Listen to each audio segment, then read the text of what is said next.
Biomedical research, technology demonstrations, materials and physical sciences, applied and fundamental concepts. All of these are investigations that the Crew-10 astronauts will be performing on board the International Space Station. Let's learn a little bit more from the crew about some of the projects that they intend to support during this 6-month science expedition. When people picture astronauts working in space, they so often picture launches and landings. In between that, for 6 months, those astronauts are going to the International Space Station, and we are working in a national laboratory, working for the benefit of all humankind. There's kind of 3 categories of uniqueness that we can't get on an Earth-based lab. One is the absence of gravity. There's so many small processes and forces that we just can't see here on Earth due to the force of gravity. And when we take that away, we get to learn so much more about the things that we just don't understand here on Earth. Another one is a very unique vantage point. We can do a lot of Earth observation from the space station. And then the last thing is a really extreme environment. We have extreme temperature swings, space radiation, where we can really look at materials development, both for hardy applications on Earth, but also for deep space exploration.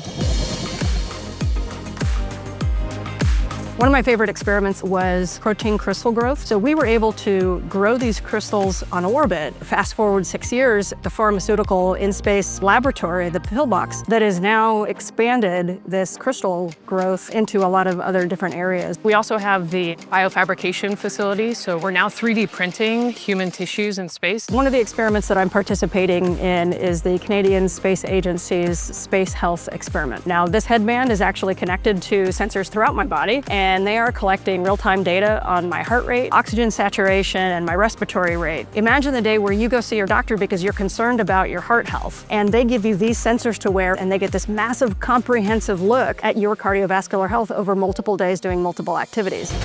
Let's learn more about one of those investigations the Crew-10 astronauts intend to support, a biotechnology project from the University of Connecticut and Eskra Biotech. So for this next mission that's coming up, we have been lucky to partner with the University of Connecticut and Iskra Biotech. We've been working really closely with our friends at NASA and the ISS National Lab. This team is looking at DNA-inspired nanomaterials, which are actually self-assembling nanomaterials that are inspired upon our own DNA. So what this means is it actually makes their molecular structure very biocompatible with our own bodies, which offers the opportunity for these materials to be used as, for example, regenerative matrices that can actually help with arthritis in the knee, or they could even be loaded with different kinds of drugs and used as vaccine vectors. So we have the opportunity to actually enhance the production of something that can be made here on Earth, but it can be made better and more efficiently in space, and that opens up an entirely new avenue for manufacturing and commerce.